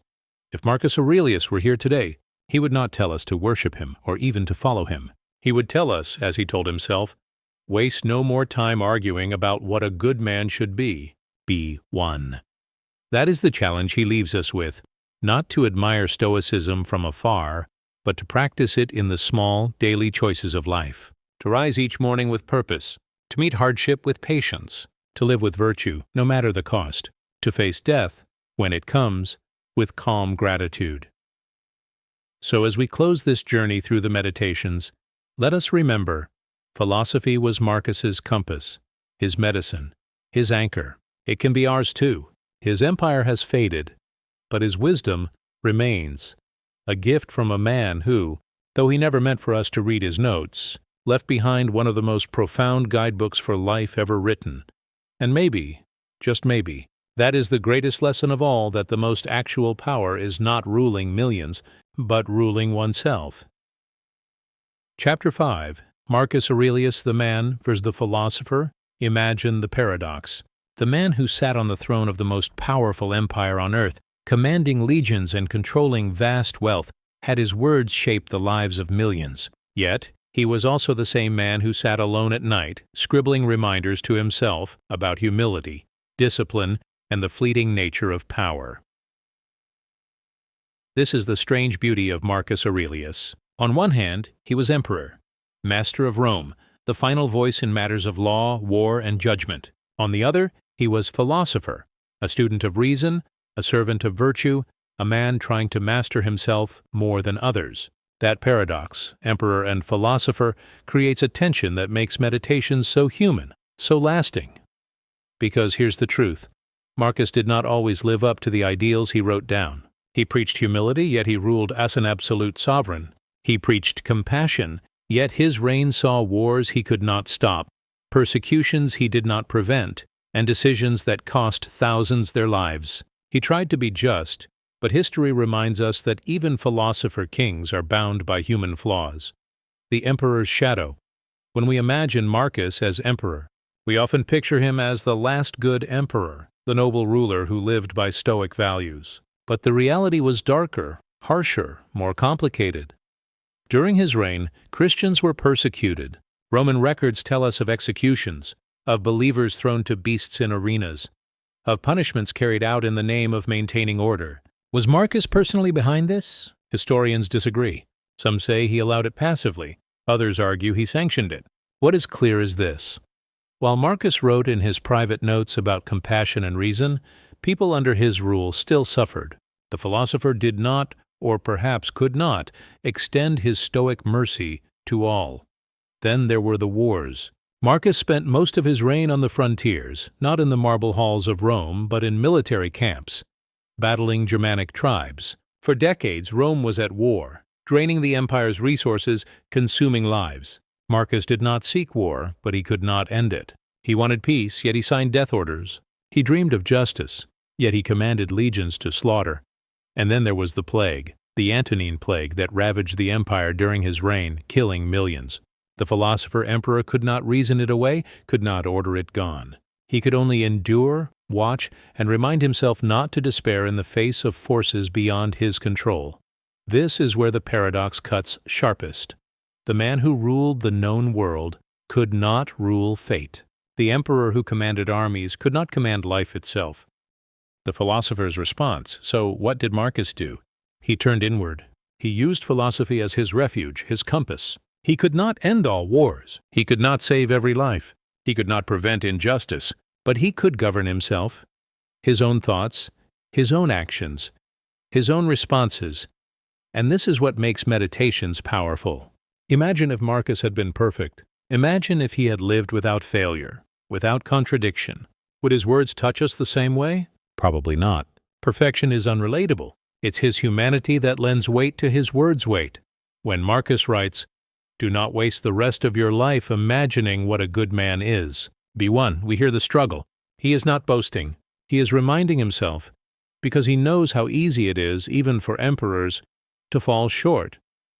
When he tells himself not to be consumed by anger, we can imagine him burning with rage in council chambers, betrayed by senators, frustrated with generals. His notes are not theory. They are therapy. They are the antidote he prescribes to his own flaws. His failures as lessons Marcus's reign gives us a mirror. His failures, his inability to end war, his tolerance of persecution, his entanglement in the machinery of empire, show us that philosophy does not erase imperfection. It guides us through it. Some criticize him. How could a man who wrote about justice allow Christians to be killed? Others defend him. He was trapped in a system bigger than himself. Both may be true. What matters is this. Marcus knew he could not control everything. He wrote instead about what could be controlled: virtue, character, integrity. Perhaps this is why meditation still matters. If it were simply the triumphal wisdom of a flawless ruler, it would read like propaganda. Instead, it reads like a confession. Marcus's words are not a crown. They are a lifeline, the humanity behind the throne. Think about the image. A man in royal purple robes, golden laurel on his head, seated on Rome's throne by day. And by night? The same man, stripped of pomp, writing by lamplight in his tent. He scolds himself for laziness. He begs himself to forgive. He reminds himself not to be consumed by ambition. That duality, emperor in public, struggling man in private, is what makes meditations universal. We may not command armies, but we know what it feels like to fail, to live up to our own ideals. We may not wear crowns, but we see the temptation of pride. We may not face barbarian hordes, but we know the battle with our own anger, fear, and grief.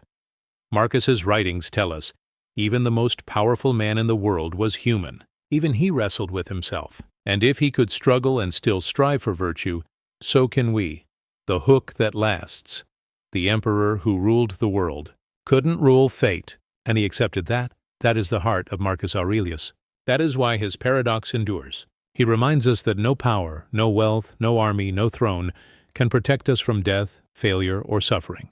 But he also shows us that philosophy gives us something greater, the ability to meet those inevitabilities with dignity, and in the end, perhaps that is the truest empire.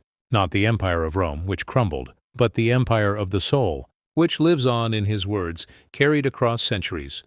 Still guiding us today, Chapter 6, Why Meditation Still Matters 2,000 Years. That's how long these words have traveled. Written by hand, copied by monks, whispered in libraries, carried across continents. They began as private notes of a Roman emperor. And yet today, in an age of airplanes, smartphones, and satellites, we still turn to them. Why? Why does meditation still matter? Why do soldiers tuck it into their backpacks before going to war? Why do CEOs keep it on their desks in glass towers? Why do therapists recommend it to patients? And why do ordinary people, overwhelmed by work, stress, or heartbreak, still find comfort in its pages? The answer is simple. Marcus Aurelius wrote about the one thing that never changes, the human condition. A book for generals and soldiers. Throughout history, generals have carried meditations into battle. The words of Marcus, himself a soldier emperor, resonate with those who know the chaos of war. In foxholes and trenches, leaders find strength in his reminders. You have power over your mind, not outside events. Realize this, and you will find strength. It makes sense. War is the perfect storm of uncontrollable forces, weather, terrain, enemy movements, and the decisions of allies. No general can control them all, but Marcus whispers across centuries, you can control yourself. Your mind is your fortress. Even modern military academies recommend meditation. Why? Because Marcus teaches resilience, focus, and acceptance of fate, all traits of great leaders under pressure. A book for presidents and politicians. Not just soldiers, but politicians too. Bill Clinton has called Meditations one of his favorite books. Theodore Roosevelt read it for guidance in the rough storms of politics. Leaders who carry the burden of nations find comfort in Marcus's reminder that power does not make one godlike. It makes one responsible. Marcus's humility speaks to them. He writes, "Soon you will have forgotten the world, and soon the world will have forgotten you." Imagine a president reading those words after a heated election, a prime minister after a scandal, a senator after applause fades. The message is grounding. Legacy is dust. Virtue is what lasts. A book for entrepreneurs and workers. In the modern age, Meditations has found a second life in the world of business and entrepreneurship. Stress, deadlines, competition, the battlefield of the contemporary worker may not involve swords, but it does involve survival. Ryan Holiday's books, The Obstacle is the Way, Ego is the Enemy, and Stillness is the Key, are all deeply rooted in Marcus's Stoicism. Silicon Valley entrepreneurs, Wall Street traders, and startup founders often cite Marcus as a mentor from the past. Why? Because building a company is a lot like leading an empire. Chaos surrounds you, setbacks test you, and failure lurks at every corner. Marcus's words remind them to focus on what they can control and let go of the rest. When he writes, "The impediment to action advances action. What stands in the way becomes the way," modern innovators hear a battle cry. Obstacles are not dead ends, they are opportunities. A book for everyday people. However, perhaps the most potent aspect of Meditations is that it is not just for emperors, generals, or billionaires. It is for anyone. Think of the office worker stuck in traffic, late to a meeting, heart pounding with stress. Marcus whispers, "You have power over your mind, not outside events. You cannot control the red light, but you can control your reaction. Please think of the parent who loses their temper with their child, then feels regret." Marcus writes, "How much more grievous are the consequences of anger than the causes of it?" Anger is natural but destructive. Philosophy becomes the medicine to repair the moment. Think of someone grieving the loss of a loved one. Marcus tells them, "Death is natural, a part of the cycle, not to be feared. This doesn't erase pain, but it frames it, gives it meaning, and softens despair." In other words, Meditations is not just for the extraordinary, it is for the ordinary. Because Marcus, though emperor, was ordinary in his struggles. He too faced loss, stress, betrayal, fear, and doubt. His words apply as much to the kitchen table as to the throne. Modern relevance. The age of anxiety. Why, perhaps more than ever, does Meditations matter today? Because we live in an age of anxiety. We are bombarded with information, overwhelmed by expectations, and distracted by noise. We worry about the future, our jobs, our families, our health, the planet itself. We scroll through endless feeds, comparing ourselves to strangers. Marcus offers an antidote. He tells us to focus on the present, to ground ourselves in virtue, to stop chasing applause, to accept what we cannot change, and to act nobly where we can. His wisdom cuts through the chaos with calm clarity. When he writes, "If it is not right, do not do it. If it is not true, do not say it," it is as relevant in the boardroom as it is on social media. When he reminds himself, it is not things that disturb us, but our judgments about things, he could be speaking to anyone battling stress in today's fast-paced world. Why it endures, and so we return to the question, why does meditation still matter? Because it was never about Rome, never about emperors, never about Marcus himself. It was always about the human struggle, the battle to remain good in a world that tempts us otherwise, the effort to stay calm in a storm we cannot control, the acceptance of death as a natural chapter of life. That is why the book survives. Not because it is perfect, but because it is real. Because it is written by a man who failed, who suffered, who doubted, but who still strove for wisdom. And in that striving, we see ourselves. So whether you are a general on a battlefield, a president in an office, an entrepreneur in a startup, or simply a person trying to survive another hard day, Marcus Aurelius still speaks to you. He reminds you, you have power over your men, not outside events. Realize this, and you will find strength. That is why Meditations still matters, because the storm never ends, but neither does the human ability to face it with dignity. Chapter 7. Legacy of Meditations. Imagine this, a weary emperor, sitting in his campaign tent in the cold lands of Germania. He takes out a small wax tablet, perhaps a parchment, and quietly begins writing notes to himself. No court scribes, no proclamations, just reminders, confessions, thoughts. He likely never imagined that these private writings would outlive not just him and Rome, but entire civilizations. Yet today, nearly 2,000 years later, Meditation stands as one of the most read, most quoted, and most beloved books of philosophy in the world. But how did that happen? How did a set of personal diary entries, written in Greek by a Roman emperor, survive centuries of war, collapse, and cultural upheaval to become a timeless manual for living? And why, in an age of smartphones, AI, and space travel, are we still turning to Marcus Aurelius for wisdom?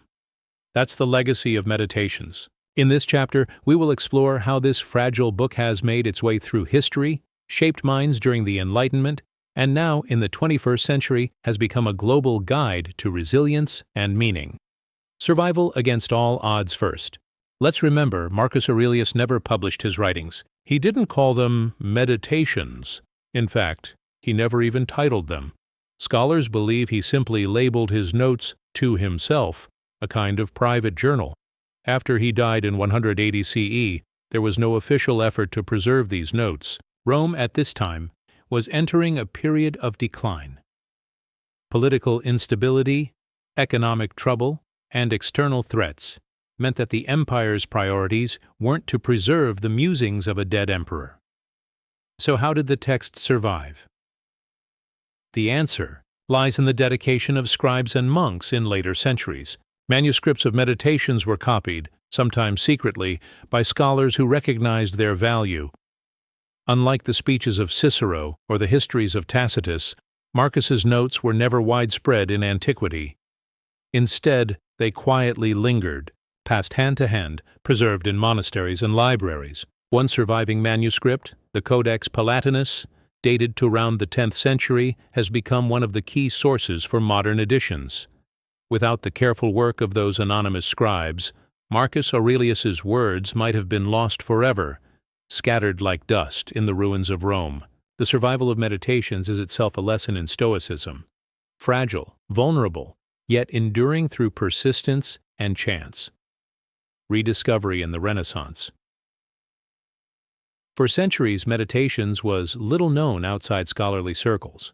But during the Renaissance, that great rebirth of interest in classical wisdom, thinkers began rediscovering ancient texts. Humanist scholars eagerly hunted manuscripts of Plato, Aristotle, and the Stoics.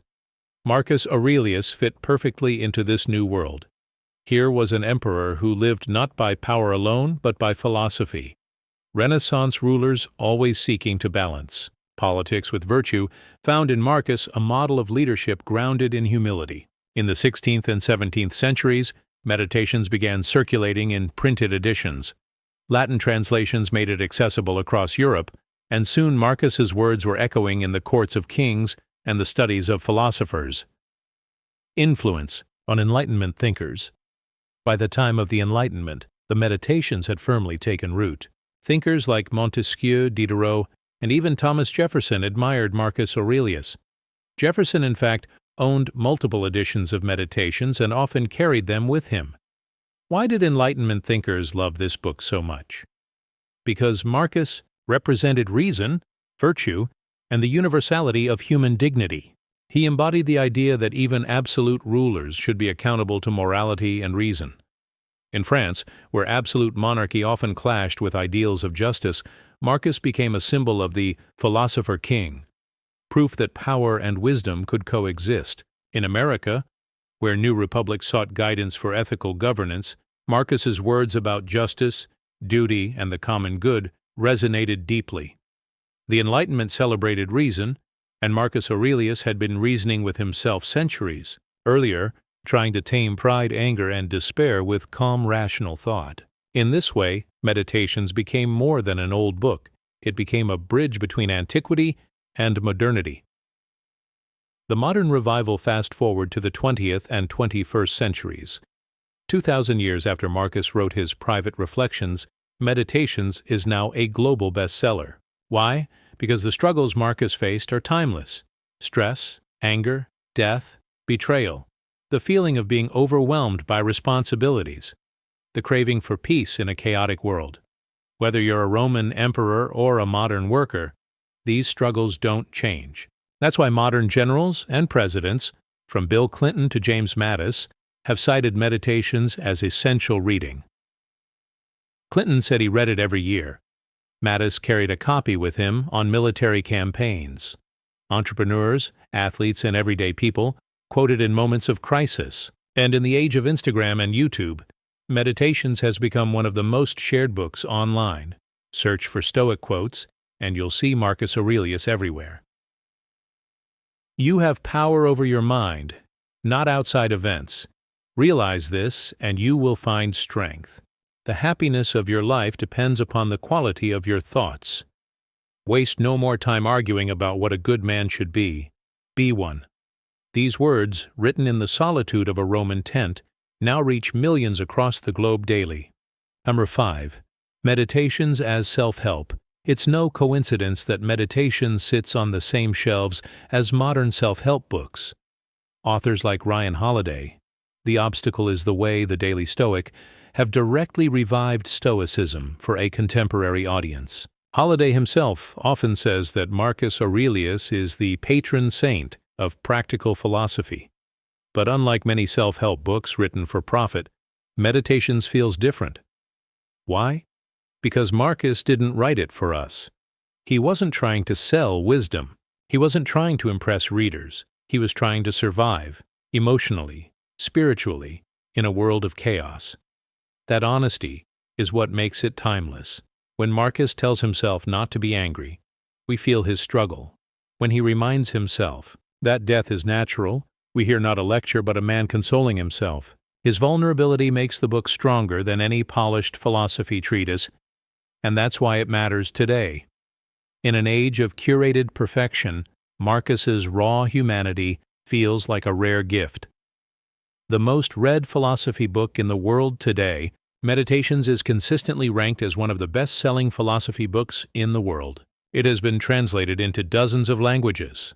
Millions of copies are printed every year. Think about that.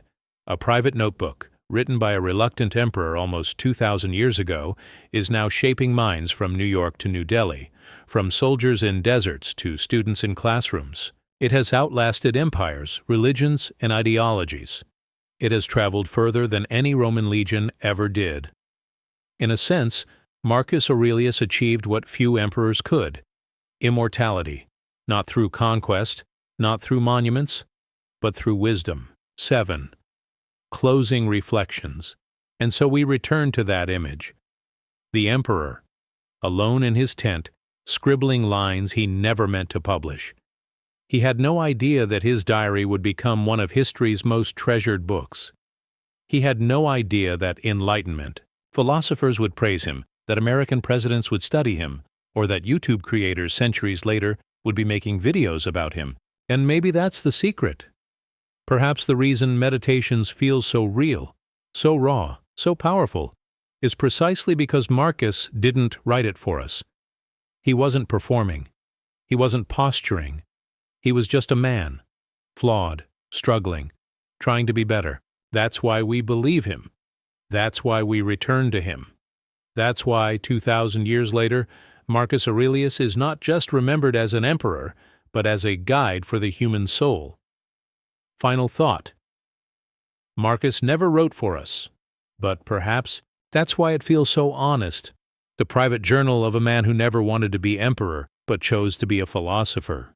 And so, we come to the end of Marcus Aurelius's Meditations. What began as private notes in the margins of a soldier emperor's life has become a handbook for our own journeys. Across wars, plagues, betrayals, and crushing responsibilities, Marcus returned again and again to the same truths: that virtue is the highest good, that anger and fear waste our energy, that death is natural and not to be feared, that happiness lies not in wealth or fame, but in the quality of our thoughts. If we had to sum up his message in a single sentence, it would be this: focus on what you can control, live with virtue, and accept fate without fear. It is simple, but simplicity is deceptive.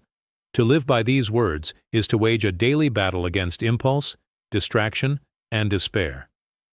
Marcus Aurelius was an emperor, the most powerful man in the world, and even he had to write these reminders down every night just to stay steady.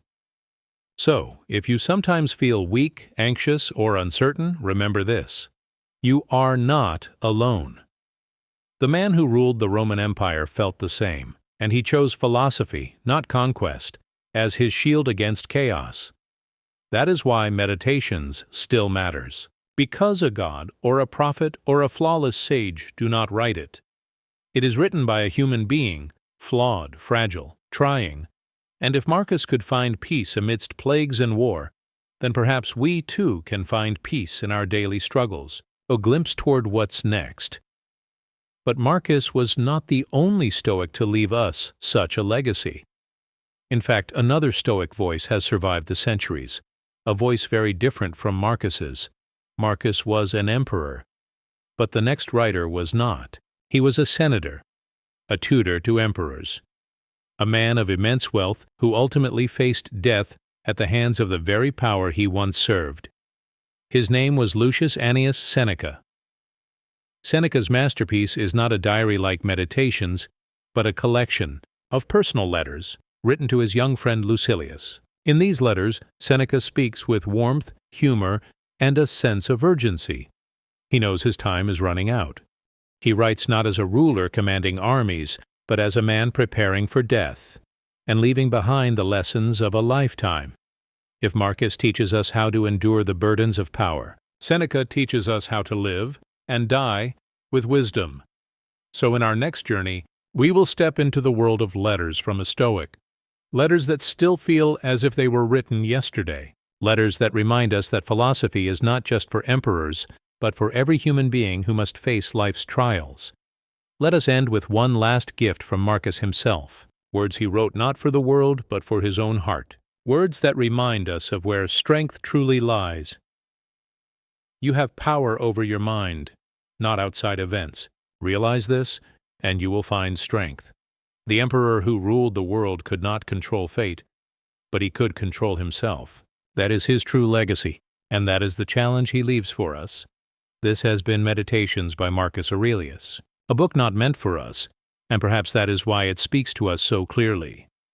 Next, we turn the page to Seneca and his letters from a Stoic.